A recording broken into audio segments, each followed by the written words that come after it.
सभी का डाउटनेट पर। बेटा जी बात कर रहे हैं यहाँ पर, अध्याय है हमारा पादप वृद्धि एवं परिवर्धन, लेक्चर नंबर है दूसरा। और आज हम बात करने वाले हैं पादप वृद्धि नियामक के। लास्ट लेक्चर में हमने यही बात करी थी कि एक पादप की वृद्धि के लिए क्या क्या चाहिए होते हैं, कारक चाहिए होते हैं। बाह्य कारक प्रभावित करते हैं वृद्धि को और अंतः कारक प्रभावित करते हैं।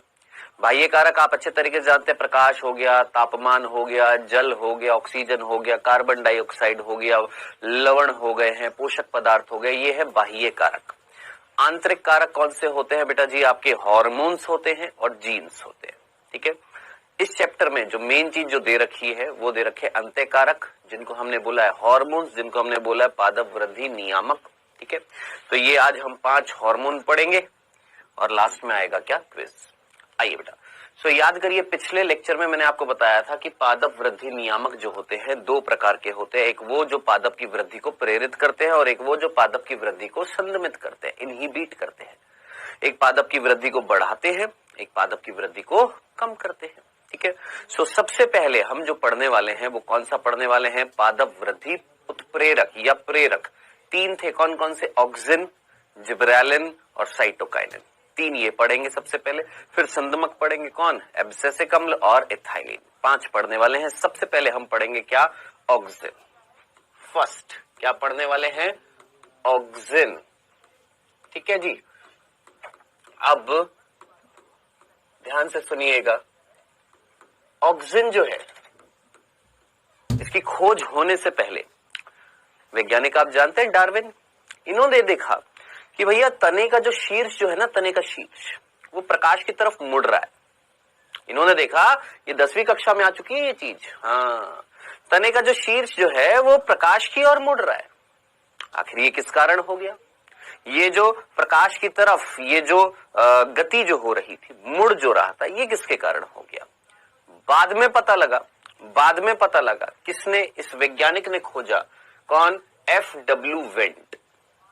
इस वैज्ञानिक ने खोजा कि वो जो मुड़ रहा है ना, ये तना जो मुड़ रहा है, ये किस वजह से मुड़ रहा है? एक हार्मोन के कारण मुड़ रहा है, और उस हार्मोन का नाम है क्या?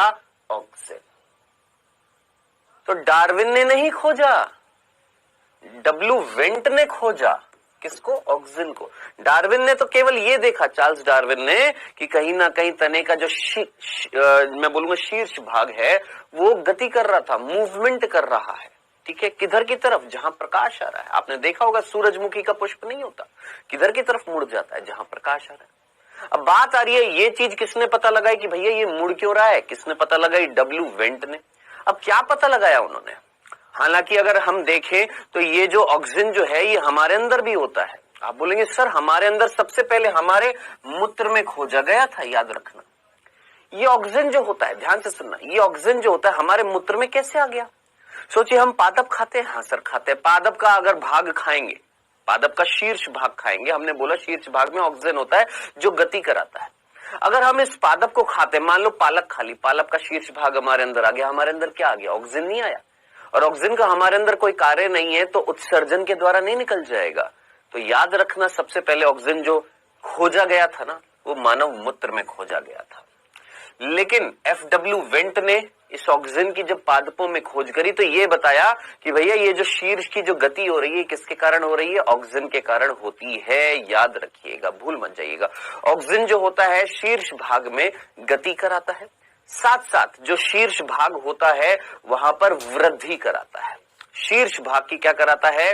वृद्धि कराता है। याद रखना, जो शिखर होता है ना, शिखर, उस शिखर की वृद्धि कराता है। कौन? ऑक्सिन। भूल मत जाइएगा। ठीक है, तो अगर हम ऑक्सिन के प्रकार की बात करें तो बेटा ऑक्सिन जो होते हैं 2 प्रकार के होते हैं। एक वो ऑक्सिन जो प्राकृतिक रूप से पेड़ के अंदर मिलते हैं। कौन से होते हैं? याद रखिएगा, 2 होते हैं। एक होते हैं IAA और एक है IBA। IAA कौन होता है? Indole acetic acid. कौन होता है बेटा? याद रखना, इंडोल एसिटिक अम्ल। और IBA होता है इंडोल ब्यूटायरिक अम्ल। ठीक है, एक है IAA, एक है IBA। IAA indole acetic acid, IBA indole butyric acid. ये है प्राकृतिक, जो पौधे में मिलते हैं। लेकिन कुछ ऐसे ऑक्सीजन है जो हमने भी बनाए हैं, ठीक है। कौन, ध्यान से सुनिएगा, NaA, कौन, NaA, नेफ्थलीन एसिटिक एसिड, कौन, NaA, नेफ्थलीन एसिटिक एसिड, और 2,4-D, 2,4-D फुल फॉर्म याद रखना, 2,4-डाइक्लोरोफिनॉक्सी एसिटिक एसिड। क्या फुल फॉर्म है, 2,4-डाइक्लोरोफिनॉक्सी एसिटिक एसिड।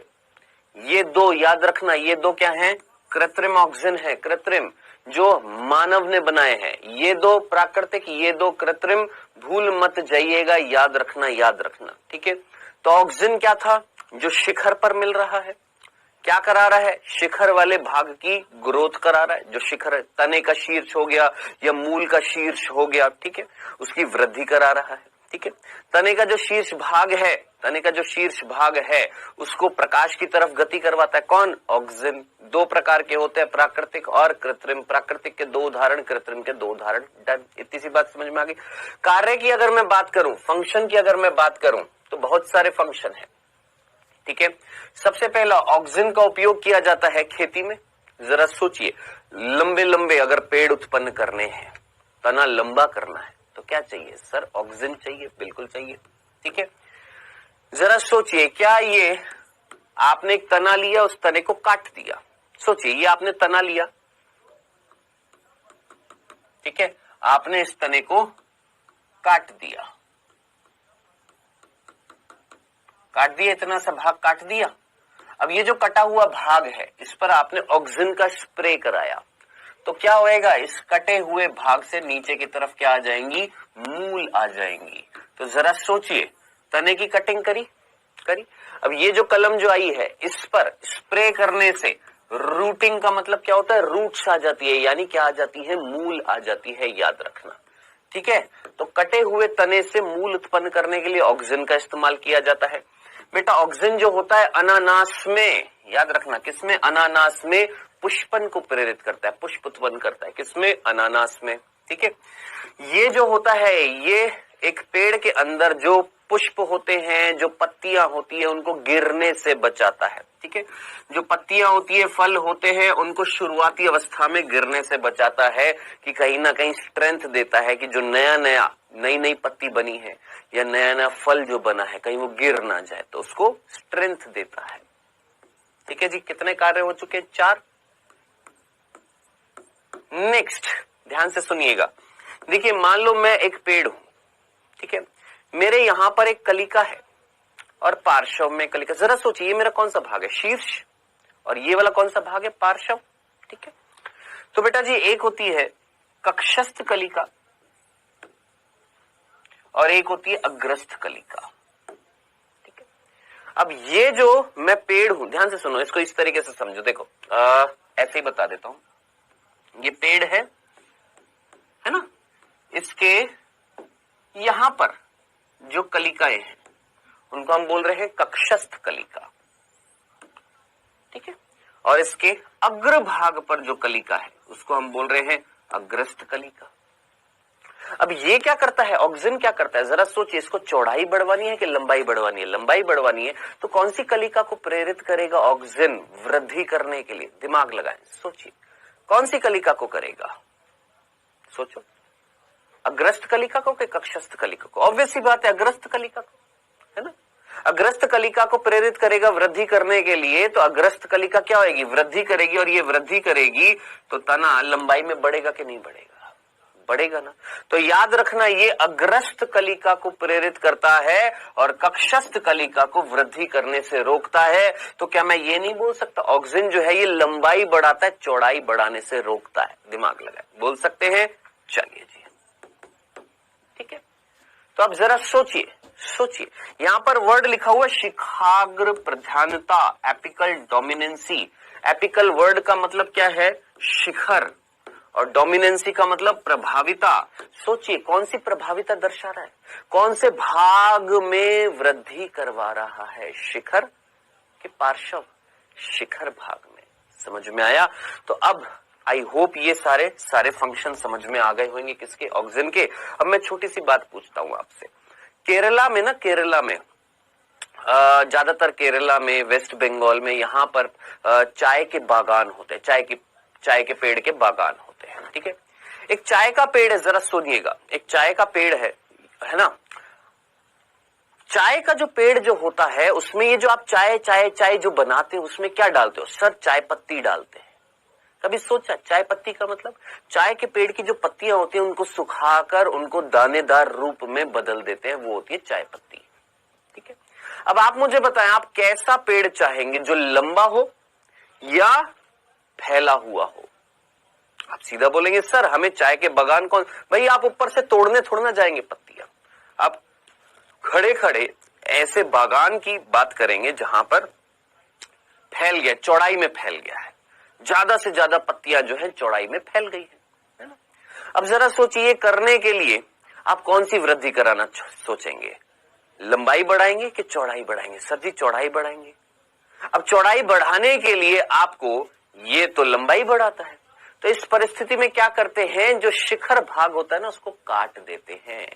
जी हाँ, कभी भी देखना जो चाय के बागान होते हैं ना उसमें चाय के पेड़ होता है, उसका शिखर भाग जो है उसको काट देते हैं। अब काट देंगे तो कौन खत्म हो जाएगा? ऑक्सीजन। ऑक्सीजन खत्म हो जाएगा तो ऑक्सीजन तो शिखर पर प्रभावी रूप से वृद्धि कर रहा था, जब ऑक्सीजन नहीं होएगा तो शिखर की वृद्धि नहीं होगी। कौन सी वृद्धि हो जाएगी? पार्श्व वृद्धि हो जाएगी। तो याद रखना इस प्रक्रिया में, चाय के बागान बनाने में हम ऑक्सीजन को खत्म करते हैं, याद रखना। ठीक है, प्ररोह सिरे को हटाने से प्राय पार्श्व कलिका वृद्धि करती है। लो जी आ गया बिंदु, यही तो था क्या? जो प्ररोह था, तना जो था, उसके सिरे को हटाने से यानी उसके शीर्ष को हटाने से कौन सी कलिकाएं वृद्धि करेंगी? पार्श्व कलिकाएं वृद्धि करती हैं। डन, दंडना दंडन, समझ में आ गया। छठा बिंदु इसी के साथ था ये वाला।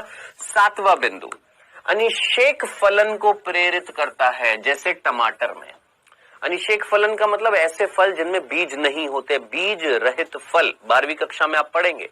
अनिषेक फलन का मतलब क्या होता है? ऐसे फल जिनमें बीज नहीं होते, उनका निर्माण करने में कौन सहायता करता है बेटा जी? याद रखना, ऑक्सीजन सहायता करता है। ठीक है, आठवां इनका कार्य, इनका उपयोग किया जाता है शाकनाशी के रूप में। अब आप बोलेंगे सर ये शाक क्या होता है? अंग्रेजी में बोलते हैं वीड, अंग्रेजी में बोलते हैं वीड और हिंदी में बोलते हैं क्या? शाक। क्या होते हैं ये? एक मुख्य पादप के साथ में अनावश्यक पादप जो उग जाते हैं, घास फूस जो उग जाती है, जो इस मेन पेड़ से पोषण लेते हैं, जिनकी जरूरत नहीं है, इनको हम बोलते हैं शाक। ठीक है, अब आप जरा सोचिए क्या करेंगे, कब तक इन शाकों को काटते रहेंगे? तो एक काम करते हैं, कोई ऐसा केमिकल लेते हैं जिनको स्प्रे कर दें और वहां पर शाक उगे ही ना। तो उन केमिकल्स को हम क्या बोलेंगे? शाकनाशी बोलेंगे ना, वीडी साइड बोलेंगे ना। तो याद रखना यहां पर जो अभी मैंने आपको एक कृत्रिम ऑक्सीजन बताया था, कौन? 2,4-D बोला था, 2,4-D बताया था। ये एक शाकनाशी की तरह कार्य करता है, ये एक वीडी साइट की तरह कार्य करता है। ये अनवांटेड, वर्ड ध्यान से सुनना, अनवांटेड प्लांट्स, अनवांटेड का मतलब जिसकी जरूरत नहीं होती है, उन अनवांटेड प्लांट्स का मतलब जिनकी जरूरत नहीं होती, ऐसे प्लांट्स जो मेन पेड़ के साथ में उग जाते हैं, उनको हम बोलते हैं शाक, उनको हम बोलते हैं वीड्स। उनको मारने का कार्य करता है कौन? 2,4-D। तो क्या है ये? एक नाश कर रहा है, खरपतवार का, शाकनाशी का, याद रखिएगा, भूल मत जाइएगा। Done, clear. नेक्स्ट, सीधा सा है ये, तो अगर ना भी याद रखे, सीधी सी बात है, माली जो है उपयोग करते हैं लॉन बनाने के लिए, गार्डन बनाने के लिए, सिंपल सा था। ठीक है, ये 8 मेन कार्य है किसके है बेटा जी? ये ऑक्सीजन के, आपने याद रखने। ये था पहला हार्मोन जिसका नाम है ऑक्सीजन, सारे कार्य याद रखने हैं। नेक्स्ट, अब आते हैं दूसरा हार्मोन जिसका नाम है जिब्रेलिन। ध्यान से सुनिएगा, जापान में, कहां पर? जापान में, जापानी वैज्ञानिक जो हैं उन्होंने देखा कि जो धान है ना, धान के जो पेड़ जो थे उसमें एक अजीब सी बीमारी हो रही थी जिसका नाम था फुलिश सीडलिंग डिजीज। अंग्रेजी में बोला फुलिश सीडलिंग डिजीज और जापानी भाषा में बोला बैकेने डिजीज। क्या? ध्यान से सुनिएगा, जापान में वैज्ञानिकों ने, मेनली कुर्सोवा वैज्ञानिक ने ये पता लगाया कि भैया एक धान के पेड़ों में ना एक अजीब सी बीमारी हो रही है जिसमें पेड़ जो है लंबे होते जा रहे, पतले होते जा रहे, लंबे होते जा रहे। क्या बोला? पतले होते जा रहे हैं, पतले होते जा रहे हैं और लंबे होते जा रहे हैं। ठीक है, अब ये बीमारी जो थी, इस बीमारी का नाम है, जापानी भाषा में बोला बैकेनी डिजीज, वैसे इंग्लिश में बोला था फुलिश सीडलिंग डिजीज। पता लगा भैया ये बीमारी जो है ये तो एक कवक के संक्रमण से हो रही है जिसका नाम है जिब्रेला फुजीकोरोइड। क्या पता लगा कि ये जो बीमारी जो हो रही है ये एक कवक के संक्रमण से हो रही है। कौन? जिब्रेला। चलो ठीक है, ओके, डन डना डन डन। बाद में पता लगा अरे भैया पेड़ों में प्राकृतिक रूप से एक हार्मोन ऐसा मिलता है जो रिस्पॉन्सिबल होता है लंबाई बढ़ाने के लिए।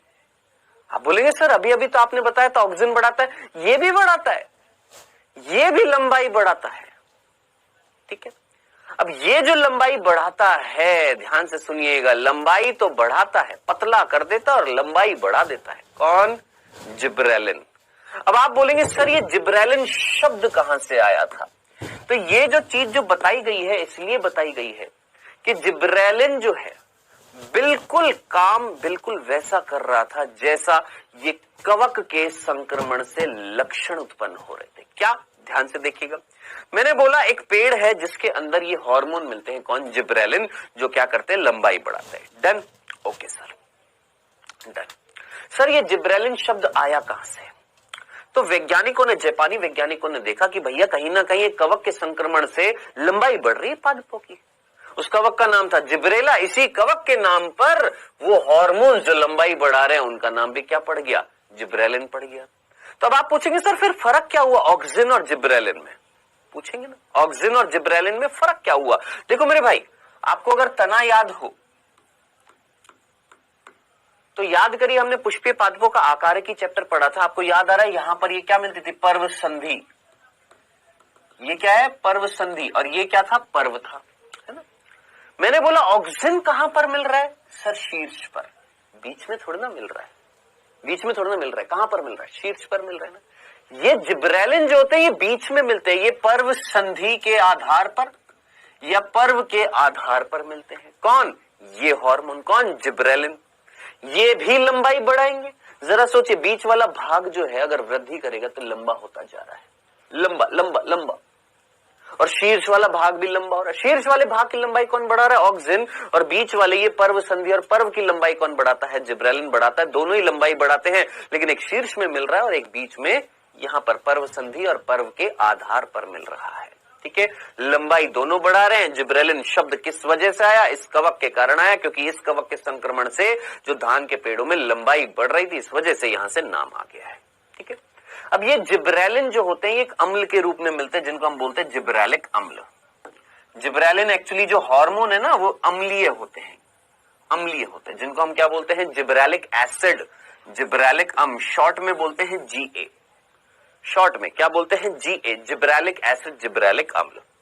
ठीक है, अब देखिए बेटा जी, यहां तक हमने ये बात करी कि जिब्रेलिक एसिड जो है कहां पर मिल रहा है ये पता लग गया। जिब्रेलिन वर्ड कहां से है ये पता लग गया। कितने प्रकार के होते हैं? जैसे हमने ऑक्सीजन बात करी थी, दो प्रकार के होते हैं, एक प्राकृतिक होते हैं, कृत्रिम जो हमने बनाए थे। जिब्रेलिन प्राकृतिक रूप से कितने प्रकार के अब तक खोजे गए हैं? 100 से ज्यादा। याद रखना, 100 से ज्यादा, 100 से अधिक अब तक जिब्रेलिन खोजे जा चुके हैं, जिनको हमने क्या नाम दिया? GA1 gibberellic acid first, GA2 gibberellic acid second, GA3 gibberellic acid third. Done. ऐसे GA100 जिब्रेलिक एसिड 100, ऐसे 100 प्रकार के हमने जिब्रेलिन खोज लिए। डन। ओके, अब जरा गौर से सुनिएगा, एक कंपनी है जिसका हेड होता है कि नहीं होता? ठीक है, होता है।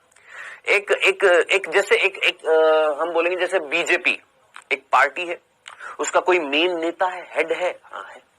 कांग्रेस एक पार्टी है जी, उसका कोई मेन नेता है? हाँ है। सपा एक पार्टी है, उसका भी मेन नेता है? हाँ है। आप एक पार्टी है, उसका मेन नेता है। यानी हर ऑर्गेनाइजेशन का एक मेन हेड है या नहीं है? बॉस होता है या नहीं होता? होता है ना। अब जरा सोचिए, यहां पर 100 प्रकार के जो जिब्रेलिन है उसमें से सबसे पहला जो खोजा गया और जो मेन नेता है, जो सबसे इंपॉर्टेंट जिब्रेलिन है, वो याद रखना ना, कौन सा है बेटा जी? GA3 है, जिसे सबसे पहले खोजा गया था और अभी भी सबसे अधिक मात्रा में इसका अध्ययन किया जाता है। तो मेन जिब्रेलिन जो है वो GA3 3 है बेटा, याद रखना। ठीक है, कैसे होते हैं? अम्लीय होते हैं, तो समझ में आ ही गया है अम्लीय होते हैं, क्योंकि ये क्या नाम में क्या रहा है, जिब्रेलिक एसिड। कैसे होते हैं? अम्लीय होते हैं। डन। नेक्स्ट, इनके कार्य की अगर मैं बात करूं तो बेटा मैंने आपको बता दिया था, ये भी लंबाई बढ़ाने में सहायता करते हैं। ठीक है, जिब्रेलिन फलों को लंबा करने में, फलों को बड़ा करने में सहायता करते हैं। जरा देखिए। अच्छा मुझे एक बात बताइए, आपने तरबूज खाया है? यस सर, तरबूज खाया। आज से 10 साल पुराने तरबूज अगर मैं देखूं और आज के तरबूज देखूं तो मुझे दिन रात का अंतर दिखाई देता है। पहले तरबूज इतने बड़े नहीं होते थे जितने अभी। इतने बड़े बड़े तरबूज, इतने बड़े बड़े घिए, तोरई इतने बड़े बड़े होते हैं। कैसे? जिब्रेलिन से। तो फलों को पकाना नहीं, सॉरी, फलों को बड़ा करने के लिए, एनलार्ज करने के लिए किसका स्प्रे किया जाता है बेटा जी? जिब्रेलिन का यूज किया जाता है। ठीक है, साथ ही साथ, हाँ जी, साथ ही साथ ये जरावस्था को रोकते हैं। अब क्या बोलेंगे सर? जरावस्था। शॉर्ट पॉइंट याद रखना। लंबाई बढ़ाते हैं, हाँ बढ़ाते हैं। फलों को बड़ा करते हैं, हाँ करते हैं। जरावस्था को लाने से रोकते। जरा मतलब बुढ़ापा, सीनेसेंस बोलते हैं अंग्रेजी में। ठीक है, तो याद रखना ये बुढ़ापा लाने से रोकते हैं। आप बोलेंगे फिर तो कभी बूढ़ा नहीं होएगा। मेरे भाई बुढ़ापा लाने से रोकने का मतलब कि एक बुढ़ापा मान लो तो 10 साल बाद आने वाला है ना, तो वो 20 साल बाद आ जाएगा इनके कारण, यानी जल्दी नहीं आएगा, लेट आएगी। जरावस्था जो है, वृद्ध अवस्था जो है, उसको लाने से रोकते हैं, यानी देरी से लाते हैं। कौन? आपके ये जिब्रेलिन्स। ठीक है, नेक्स्ट चौथा कार्य मैंने आपको बोला कि भैया गन्ना होता है ना, गन्ना, सोचिए गन्ने का रस होता है। आप मुझे बताएं गन्ने का रस ज्यादा किससे मिलेगा? एक गन्ने का पेड़ छोटा है और एक गन्ने का पेड़ लंबा है, किससे ज्यादा मिलेगा? सर ऑब्वियसली बात है, जो गन्ने का पेड़ लंबा होगा। तो गन्ने के पेड़ को लंबा करने के लिए किसका उपयोग किया? जिब्रेलिन्स का। तो भूल मत जाए ना, प्रश्न पूछा जाएगा। जिब्रेलिन की उपज को बढ़ाने के लिए 20 टन तक प्रति एकड़ बढ़ाने के लिए किसका उपयोग किया जाता है? जिब्रेलिन का किया जाता है। ठीक है, चलिए जी, हाँ जी, जिब्रेलिन का स्प्रे करने से जो वृक्ष होते हैं, छोटे छोटे वृक्ष, सीधी सी बात है। देखो जिब्रेलिन क्या कर रहा है? लंबाई बढ़ाना है ना। अब जरा सोचिए, कोई वृक्ष है, मान लो मटर का पेड़ है, बोना है, उसको मुझे लंबाई उसकी बढ़ानी है, तो मैं किसका स्प्रे करूंगा? ऑब्वियस ही बात है, जो किशोर वृक्ष होते हैं उनको जल्दी परिपक्व करने के लिए, उनको लंबाई बढ़ाने के लिए हम किसका स्प्रे करते हैं? GA का, यानी जिब्रेलिन का। ठीक है, कुछ ऐसे पेड़ होते हैं जो रोजेसी कुल में आते हैं। कौन से कुल में आते हैं? रोजेसी कुल में आते हैं। रोजेसी या रोजेटी भी बोल देते हैं इनको। अब आप बोलेंगे रोजेसी का मतलब? रोज, रोज होता है, रोज। उसके रोज के यानी गुलाब की पत्तियों को कभी देखा है आपने? ऐसे निकली, फिर उसके ऐसे ऐसे ऐसे, इस तरीके से जरा इमेजिन करिए। पत्ता गोभी देखी है आपने? पत्ता गोभी देखी है? चुकंदर देखा है आपने?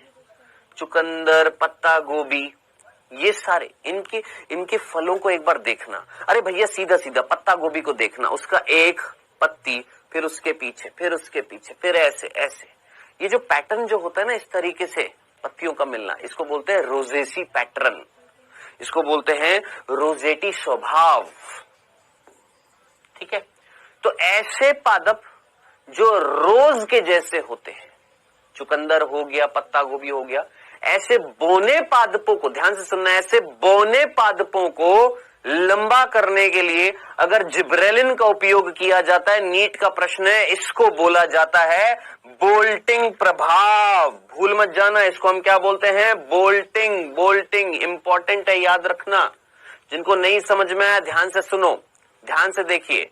जिब्रेलिन का उपयोग किस चीज में किया जा रहा था? सर जो बोने पेड़ थे उनको लंबा करने के लिए। मैंने कहा ठीक है, मान लो मैं एक बोना पेड़ हूं, ठीक है, और मैं किसके जैसा हूं? रोज। मैंने कहा ठीक है, मान लो मैं एक बोना पेड़ हूं, ठीक है, और मैं किसके जैसा हूं? रोज के जैसा हूं, जैसे मैं पत्ता गोभी हूं। ठीक है, मेरे ऊपर स्प्रे किया किसका? जिब्रेलिन का, और मैं लंबा हो गया। तो ये प्रभाव जो होता है जिब्रेलिन का स्प्रे करके, बोने पादप जो रोज के जैसे होते हैं, गुलाब के जैसे होते हैं, जिनकी पंखुड़ियां, उनको हम जब लंबा करते हैं तो इस प्रभाव को बोला जाता है बोल्टिंग प्रभाव। डन। ये था क्या बेटा? आपका जिब्रेलिन। ठीक है, नेक्स्ट आते हैं साइटोकाइनिन। देखिए यहां पर साइटोकाइनिन में आपको कहीं नारियल का पानी दिख रहा होगा, दिख रहा है? नारियल का पानी हार्मोन नहीं है, नारियल का पानी इस हार्मोन के जैसा कार्य करता है, इसलिए यहां पर नारियल का पानी दिखाया गया है। ठीक है। तो एक वैज्ञानिक थे स्कूग, उन्होंने खोज करी एक ऐसे रसायन की, एक ऐसे केमिकल की जो कोशिका विभाजन को बढ़ा देता है। क्या बोला मैंने, वापस से सुनना। स्कूग और एक और वैज्ञानिक याद रखना, मिलर। एक वैज्ञानिक स्कूग और एक वैज्ञानिक, अच्छा लिखा हुआ है मिलर, सॉरी लिखा हुआ है स्कूग और मिलर, ठीक है। इन्होंने एक केमिकल की, एक रसायन की खोज करी, ठीक है। वो केमिकल क्या कर रहा था, वो कोशिका विभाजन को बढ़ा रहा था। अब कोशिका विभाजन अगर बढ़ेगा तो ज्यादा से ज्यादा कोशिका बनेंगी। हाँ सर। उस केमिकल को नाम दिया गया जियाटिन। क्या नाम दिया गया बेटा, जियाटिन, ठीक है। सुनिएगा मेरी बात को, इधर मत देखिएगा, मेरी बात को सुनिएगा। क्या इन दोनों वैज्ञानिकों ने क्या किया, एक केमिकल निकाला, प्राप्त किया। कहां से प्राप्त किया, इतना डिटेल में जाने की जरूरत नहीं है, फिर भी मैं बता देता हूं। एक मछली थी जिसका नाम था हैरिंग फिश, उसका जो शुक्राणु था, उस शुक्राणु के अंदर से प्राप्त किया। क्या, एक केमिकल, एक रसायन। नहीं दे रखा हमारे यहां पर, याद रख सकते तो याद रख लीजिएगा। इन दोनों ने एक मछली के शुक्राणु से, कौन सी, हैरिंग फिश मछली के शुक्राणु से एक रसायन प्राप्त किया और उस रसायन का नाम क्या दिया, जियाटिन, जो कोशिका विभाजन को बढ़ा रहा था। Okay done. अब जरा सोचिए, जियाटिन किस में मिल रहा है, पादपों में? नहीं सर, ये तो प्राणियों में मिलता है, एनिमल्स में मिलता है। अरे भैया हैरिंग फिश मछली में मिला था ना, ठीक है सर। आगे अब क्या हुआ, बिल्कुल जियाटिन के जैसा, बिल्कुल सॉरी जियाटिन बोल दिया, माफ करिएगा, जियाटिन नहीं, उसका नाम था काइनेटिन। काइनेटिन, क्या नाम था उसका, काइनेटिन। काइनेटिन, काइनेटिन, माफ करना, माफ करना, माफ करना, वापस से बता रहा हूं। देखो, इन दोनों ने एक मछली के, हैरिंग फिश मछली के शुक्राणु से केमिकल प्राप्त किया जिसको उन्होंने नाम दिया क्या, काइनेटिन। काइनेटिन, काइनेटिन, ठीक है, जो क्या कर रहा है, कोशिका विभाजन को बढ़ा रहा है। अब प्रश्न ये था, क्या ये काइनेटिन पादपों में मिलता है, पौधों में मिलता है? नहीं, पौधों में थोड़ा ना मिलता है, ये तो जंतुओं में मिल रहा था। तो फिर बताया क्यों सर? बाद में पता लगा बिल्कुल काइनेटिन के जैसा पादपों में भी एक रसायन मिलता है, वो एक हार्मोन है जो सबसे पहला खोजा गया था, उसका नाम था जियाटिन। ऐसे हार्मोन जो कोशिका विभाजन को बढ़ाते हैं, ऐसे हार्मोन जैसे जियाटिन, इनको हमने एक समूह में रखा जिसका नाम था साइटोकाइनिन। अब आया समझ में? फिर से बोलूं, फटाफट ध्यान से सुना। देखो, इन दोनों वैज्ञानिकों ने एक रसायन की खोज करी एक मछली के शुक्राणु में, उस रसायन का नाम था काइनेटिन। ये काइनेटिन कोशिका विभाजन की दर को बढ़ा रहा था। डन। तो इससे क्या पता लगा कि भैया काइनेटिन तो प्राणियों में मिलता है, जंतुओं में मिलता है। और रिसर्च हुई, पता लगा बिल्कुल काइनेटिन के जैसा कार्य एक रसायन जो पादपों में मिल रहा है, कोशिका विभाजन को बढ़ा रहा है, जिसका नाम था जियाटिन, जो सबसे पहला खोजा गया था ये रसायन, जिसको हमने एक श्रेणी के अंदर रखा है, एक समूह के अंदर रखा है हार्मोन्स के। उन हार्मोन्स को हमने क्या बोला है, साइटोकाइनिन, जिसका उदाहरण है कौन, जियाटिन, जो सबसे पहला साइटोकाइनिन खोजा गया था। अब बिल्कुल ऐसा ही कार्य कौन करता है, नारियल का पानी करता है। ये भी कोशिका विभाजन को क्या करता है, प्रेरित करता है मेरे भाई। इतनी सी बात थी, ठीक है। चले, तो सीधी सी बात है बेटा जी, कोशिका विभाजन को क्या करता है, संपन्न करता है, प्रेरित करता है। सिंपल सा कार्य बताइए, ठीक है, सिंपल सा था। दूसरा, अब आप मुझे बताएंगे ऑक्सिन जो था वो कौन सी कलिका की वृद्धि को प्रेरित कर रहा था, कक्षस्थ, कक्षस्थ या अग्रस्थ? सर अग्रस्थ। तो कौन सी वृद्धि हो रही थी, लंबाई बढ़ रही थी। अब जरा सोचिए, आपने ऑक्सिन हटा दिया, ऊपर से काट दिया, ऑक्सिन तो खत्म। अब जो कक्षस्थ कलिका है उनसे पार्श्व वृद्धि करानी है, कौन कराएगा, ये। कौन कराएगा, ये। तो याद रखना बेटा, ये जो साइटोकाइनिन जो होता है, कौन बेटा, साइटोकाइनिन जो होता है, ये भूल मत जाना, ये कहीं ना कहीं पार्श्व वृद्धि कराता है, कक्षस्थ कलिका को प्रेरित करता है। किसके अपोजिट काम करता है, किसके, सर जी ऑक्सिन के अपोजिट। ऑक्सिन शीर्ष की वृद्धि कराता है और साइटोकाइनिन पार्श्व वृद्धि कराता है, भूल मत जाइएगा। देख लीजिए, साफ साफ लिखा है, साइटोकाइनिन शिखाग्र प्रधानता से छुटकारा दिलाता है। सोचिए, शिखाग्र प्रधानता कौन कर रहा था, एपिकल डोमिनेंसी कौन कर रहा था, सर ऑक्सिन। इससे छुटकारा कौन दिलाएगा, साइटोकाइनिन। बताए, सिंपल सी बात है। चले आगे, ये चीज याद रखना, भूल मत जाइएगा, ये था हमारा सिंपल सा साइटोकाइनिन। नेक्स्ट, अब बात कर रहे बेटा जी यहां पर चौथा हार्मोन जो एक संदमक है, इथाइलिन। बहुत सीधा सीधा है मेरे भाई, इथाइलिन जो होता है एक ऐसा हार्मोन जो कहीं ना कहीं फलों को पकाने का कार्य करता है। क्या कर रहा है, देखिए केला है, उसको पकाने के लिए कौन रिस्पॉन्सिबल है, इथाइलिन। अब ध्यान से सुनना, 5 हार्मोन पढ़ने वाले, 5 में से केवल एक हार्मोन जो गैसीय अवस्था में मिलता है। Only hormone which is found in gaseous form. एकमात्र हार्मोन जो गैस के रूप में मिलता है, याद रखना, कैसा, गैसीय मिलता है, उसको हम क्या बोलते हैं, इथाइलिन। ठीक है, आप में से कई बोलेंगे सर ये पीजीआर क्या है, प्लांट ग्रोथ रेगुलेटर, हिंदी में बोलते हैं पादप वृद्धि नियामक, जो हेडिंग हमने डाल रखी है। ठीक है, तो ये एक गैसीय पीजीआर है, ये एक कैसा पादप वृद्धि नियामक है, गैसीय। कौन, इथाइलिन, जो पादपों को, जो फलों को पकाने के लिए उत्तरदायी होता है, याद रखिएगा। ठीक है, हाँ जी, ये ज्यादातर ध्यान से सुनना बेटा जी, ये ज्यादातर क्या करता है, जरा अवस्था और विलगन को मुख्यतः बढ़ाता है। अब आप बोलेंगे जरा सोचिए, जरा अवस्था का मतलब बुढ़ापा लाता है ना, और विलगन का मतलब जो पादप के जो भाग है उनको गिराने के लिए उत्तरदायी होता है। जरा सोचिए, एक तरीके से वृद्धि को बढ़ा रहा है कि कम कर रहा है। सोचिए ये भाग अगर गिर जाएंगे, बुढ़ापा जल्दी आ जाएगा, पादप के भाग अगर गिर जाएंगे, तो मैं यही बोलूंगा ना कि भैया ये एक वृद्धि संदमक है। समझ में आ गया, क्लियर है। फलों को पका रहा है, फलों को क्या कर रहा है सर, पका रहा है, और फलों को अगर पकाता जाएगा तो श्वसन की दर जो है वो तेज हो जाती है।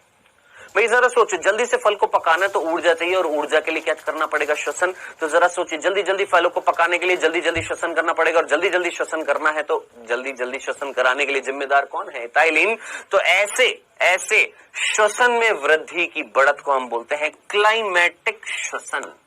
यानी जरा सोचिए, वातावरण में गैस के रूप में निकला कौन, आपका इथाइलिन। आ गया क्लाइमेट में, क्लाइमेट मतलब वातावरण, मौसम। ठीक है, एक निश्चित मौसम में निकला कौन, इथाइलिन, और इस इथाइलिन ने श्वसन की दर को बढ़ाया। श्वसन की दर जब बढ़ गई तो ऊर्जा आ गई तो फल जल्दी जल्दी पकने लग गया, फल पक गया, श्वसन की दर बढ़ गई है। ये काम कर रहा है कौन, आपका इथाइलिन। डन, इतनी सी बात, क्लियर है। चल, ये जो इथाइलिन जो होता है बेटा जी, याद रखना, भूल मत जाना, बीजों में अंकुरण को, आलू में कंद को अंकुरित करने में भी सहायता करता है।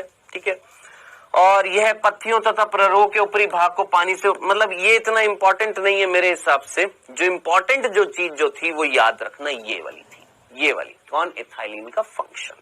ठीक है, नेक्स्ट, अब ये जो चीज जो है, यहां पर एक वर्ड दिख रहा होगा, इथेफॉन। इथेफॉन दिख रहा है। आज की कार्बेट की गोलियां आपने सुना होगा, आम को पकाने के लिए, फलों को पकाने के लिए। प्राकृतिक ऑक्सीजन, प्राकृतिक इथाइलिन तो निकलता ही है, एक कृत्रिम इथाइलिन जो निकलता है उसे हम क्या बोल रहे हैं, इथेफॉन बोलते हैं। याद रखना, कौन, इथेफॉन। इथेफॉन टमाटर और सेब को, फलों को पकाने की दर को बढ़ा देता है। याद रखना, कौन बेटा जी, इथेफॉन। इथेफॉन एक प्रकार का क्या है, कृत्रिम, याद रखना क्या है, कृत्रिम आपका इथाइलिन होता है। समझ में आया। तो सीधी सी बात याद रखना, इथेफॉन जो होता है जलीय घोल में आसानी से अवशोषित होता है तथा पौधे इसको धीरे धीरे इथाइलिन मुक्त कर देते हैं। मतलब कहीं ना कहीं अगर इथाइलिन नहीं है आपके पास और आपको फल को पकाना है तो आप इथेफॉन को यूज में ले सकते हैं। ठीक है, तो एक बार मैं वापस से रिपीट कर देता हूं, क्या क्या देखा हमने इथाइलिन में। हमने देखा इथाइलिन जो है वो क्या करता है, फलों को पकाता है, पहला बिंदु। दूसरा, ये गैसीय हार्मोन है। ठीक है, तीसरा बिंदु, ये विलगन भी कराता है, पत्तियों को, पेड़ों के भागों को गिरने में रिस्पॉन्सिबल होता है, बुढ़ापा लाने के लिए उत्तरदायी होता है। ठीक है, चौथा बिंदु, ये श्वसन की दर को बढ़ाता है। ऐसे श्वसन की दर को बढ़ाने की प्रक्रिया को हम बोलते हैं क्लाइमेटिक श्वसन। क्यों बढ़ा रहा है, क्योंकि श्वसन की दर जब बढ़ जाएगी तो ऊर्जा आएगी तो पेड़ के ये जो फल हैं जल्दी जल्दी क्या हो जाएंगे, पक जाएंगे। पका दिया। अगर इथाइलिन नहीं है तो हम कृत्रिम यूज में ले सकते हैं, एक तरीके का इथाइलिन जैसा काम करने वाला रसायन जिसका नाम है इथेफॉन। डन, ये था बेटा जी आपका इथाइलिन। आखिरी है एब्सेसिक एसिड। एब्सेसिक, देखिए एब्सिशन का मतलब क्या होता है, यहां पर ये एब्सेसिक वर्ड कहां से है, एक अंग्रेजी का वर्ड जिसका नाम है एब्सिशन।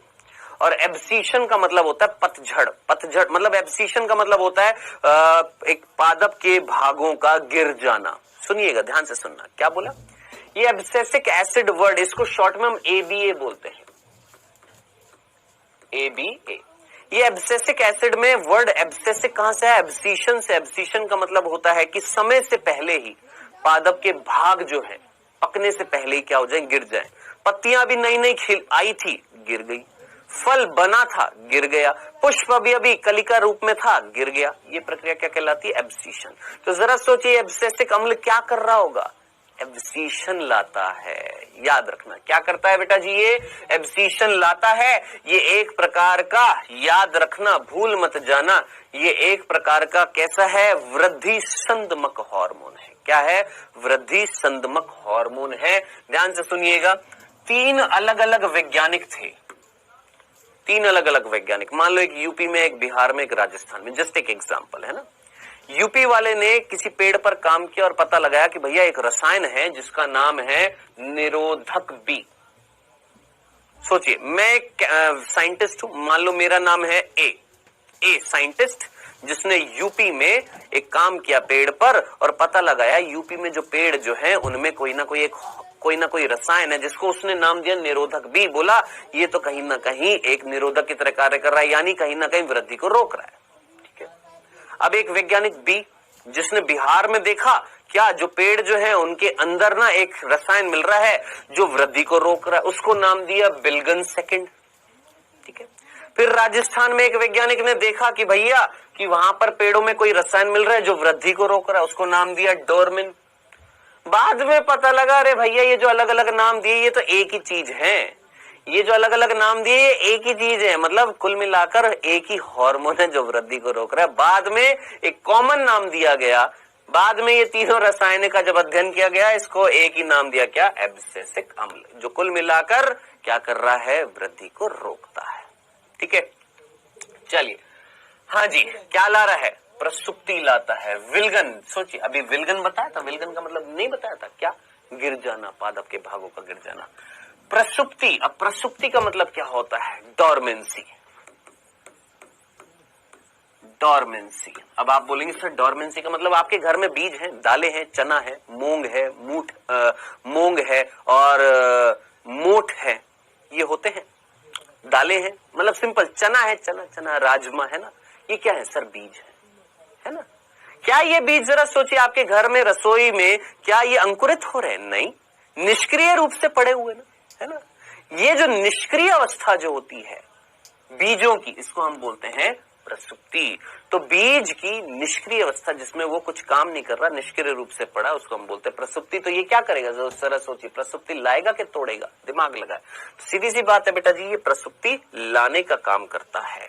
ठीक है, हाँ जी, क्या ये एक निरोधक का काम कर रहा है, हाँ जी बिल्कुल कर रहा है। ठीक है, और कुल मिलाकर ये इनहिबिट कर रहा है, संदमित कर रहा है, मतलब जो भी खराब काम है वो ये कर रहा है, कौन, आपका एब्सेसिक अम्ल।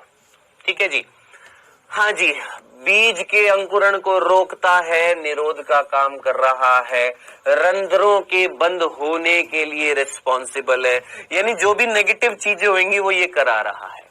ठीक है, अब जरा सोचिए, एक पेड़ है जिसके आसपास वातावरणीय कंडीशन बहुत खराब है, ठीक है, और उस कंडीशन में सोचिए उस पेड़ के रंध्र खुले होने चाहिए कि बंद होने चाहिए, ये भी तो जरा सोचिए। आप बोलेंगे फिर तो ये खराब हार्मोन है, सोचो मैं एक पेड़ हूं, मेरा आसपास की वातावरणीय कंडीशंस बहुत खराब है ना।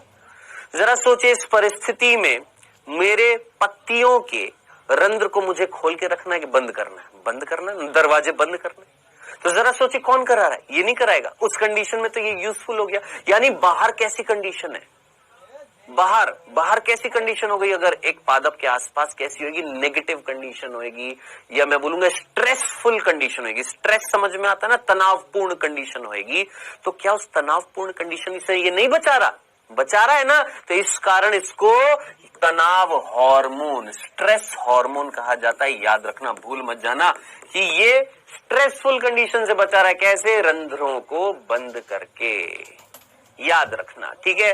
प्रसुप्ति ला रहा है बीजों में, हाँ जी बिल्कुल ला रहा है, बिल्कुल ला रहा है, प्रसुप्ति ला रहा है। तो ये सारी चीजें आपने याद रखनी है। एक निरोधक का, एक विरोधक का काम कर रहा है। किसके खिलाफ काम कर रहा है? जरा सोचिए, जिब्रेलिन के खिलाफ काम कर रहा है या नहीं कर रहा? सोचिए, जिब्रेलिन बीज के अंकुरण में सहायता करता है और ये बीज को अंकुरित होने से रोकता है। ये बीज की प्रसुप्ति ला रहा है और वो जिब्रेलिन्स जो होते हैं वो बीज को अंकुरित कराते हैं। दोनों एक दूसरे के विपरीत कार्य कर रहे हैं। अभी क्या, अभी लिख लीजिएगा, एक बीज का अंकुरण कराने के लिए जिब्रेलिन चाहिए होता है, याद रखना।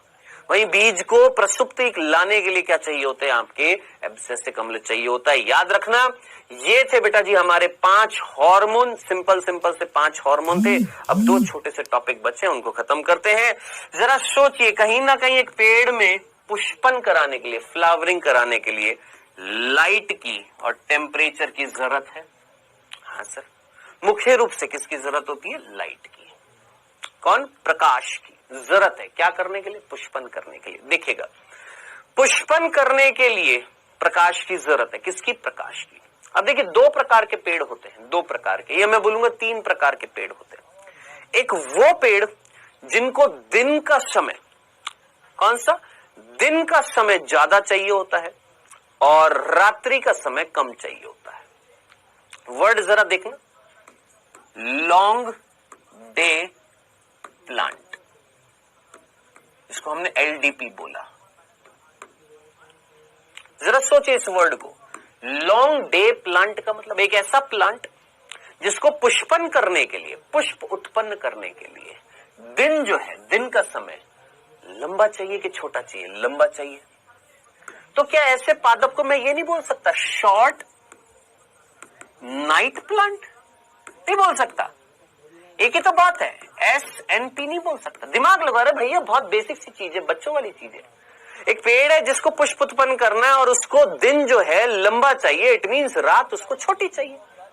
तो एक बात नहीं हो गई है। या तो ये बोल दो कि दिन लंबे चाहिए, दिन लंबा चाहिए यानी प्रकाश ज्यादा चाहिए और रात्रि का समय कम चाहिए। ठीक है। इसके अपोजिट एक दूसरा पेड़ जिसको दिन छोटा चाहिए, शॉर्ट डे प्लांट, SDP बोलेंगे। उल्टा क्या बोल दूं इसका? लॉन्ग नाइट प्लांट, यानी जिसको दिन जो है, प्रकाश जो है कम चाहिए और अंधेरा ज्यादा चाहिए। समझ में आ गया? तो 2 प्रकार के पेड़ हो गए। अब इसको हिंदी में क्या बोलते हैं जरा देखिएगा। पहला जो है बेटा, क्या लिखा हुआ है? दीर्घ प्रदीप्ति काली पौधे। दीर्घ का मतलब क्या होता है और अल्प का मतलब क्या होता है? जरा सोचिए। अल्प का मतलब कम और दीर्घ का मतलब ज्यादा, यानी लॉन्ग, और यहां पर शॉर्ट। और प्रदीप्ति कालिता का मतलब है डे, यहां पर भी डे प्लांट। तो याद रखना, नाम में भी देख सकते हो आप क्या लिखा हुआ है। क्या? कि कुछ ऐसे पौधे होते हैं जिनको प्रकाश ज्यादा चाहिए होता है, यानी दिन ज्यादा चाहिए होते हैं। क्या करने के लिए? पुष्पन करने के लिए। उनको हम क्या बोलते हैं? Long day plant. जिनको प्रकाश की अवधि कम चाहिए होती है, शॉर्ट डे प्लांट। ठीक है। और तीसरी कैटेगरी होती है डे न्यूट्रल प्लांट, तटस्थ प्रदीप्ति काली पौधे। अब इसका मतलब जिनको प्रकाश से कोई लेना देना ही नहीं है, ज्यादा मिले कम मिले कोई फर्क नहीं पड़ेगा, वो अपने आप पुष्पन कर देंगे।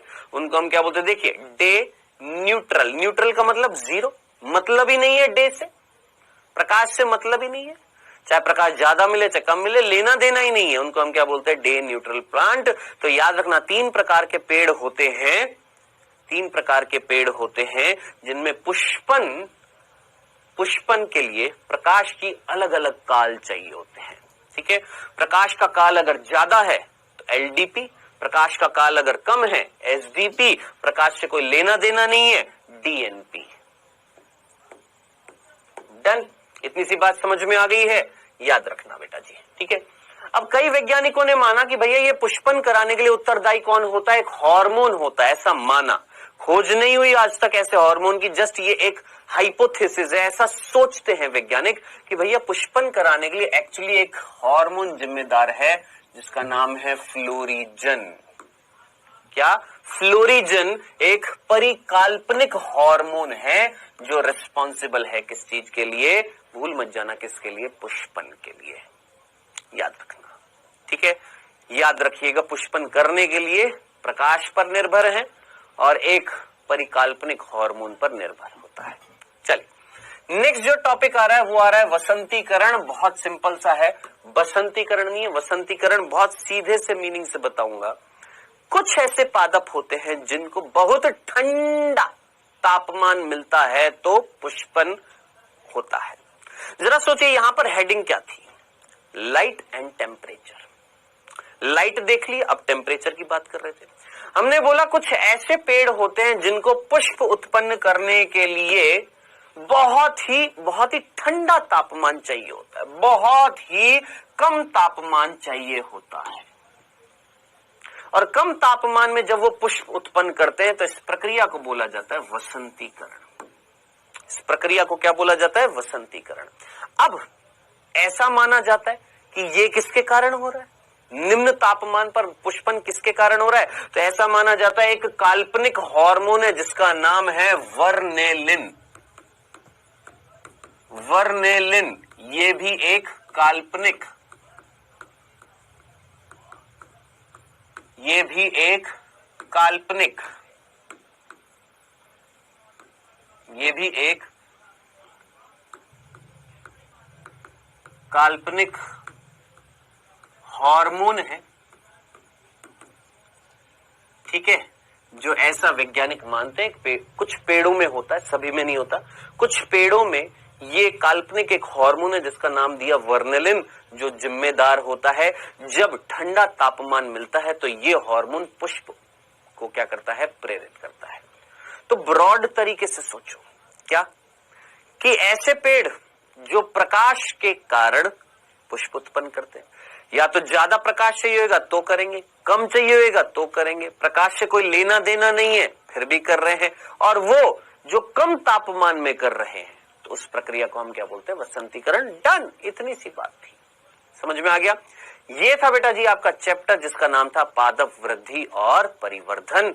समाप्त हुआ है ये चैप्टर, समय हुआ है आपके क्विज का। पांचों हार्मोन पढ़े, वसंतीकरण और प्रकाश से संबंधित हमने पुष्पन देखा है। पहला प्रश्न आ रहा है आपकी स्क्रीन पर, फर्स्ट 2,4-D इनमें से कौन सा हार्मोन है? 2,4-D क्या था?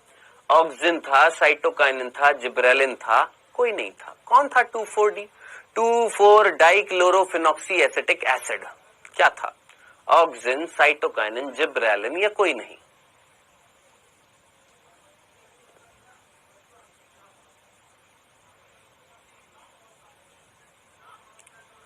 चलिए जी, समय हुआ नहीं, दूसरा प्रश्न, सॉरी।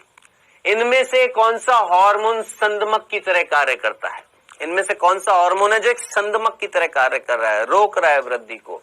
ऑक्सिन, साइटोकाइनिन, एब्सिसिक अम्ल, जिब्रेलिन। सोचिए इनमें से कौन सा था जो संदमित कर रहा था, जो एक इनहिबिटर था? हमने दो कैटेगरी में बांटा था, एक उत्प्रेरक और एक संदमक। इनमें से कौन है संदमक? जल्दी से आंसर लगाइए। लगा लिया? पक्का? चलिए जी, समय हुआ समाप्त। आइए डिस्कस करते हैं बेटा। पहला प्रश्न था यहाँ पर, कौन सा मतलब 2,4-D जो हार्मोन जो है कौन सा हार्मोन था, किसका उदाहरण था? कृत्रिम ऑक्सिन का। 2,4-D किसका उदाहरण है? कृत्रिम ऑक्सिन का। खत्म, कृत्रिम ऑक्सिन था ये। डन। नेक्स्ट, कौन सा हार्मोन संदमक की तरह कार्य करता है? संदमक की तरह कौन कार्य करता है? तो सीधी सी बात है, एब्सिसिक अम्ल और इथाइलिन जो थे वो संदमक थे, बाकी ये तीन तो उत्प्रेरक थे। Answer is C. खत्म। सो ये था बेटा जी हमारा चैप्टर, और आप सभी का बहुत बहुत धन्यवाद सुनने के लिए, समझने के लिए। Thank you so much.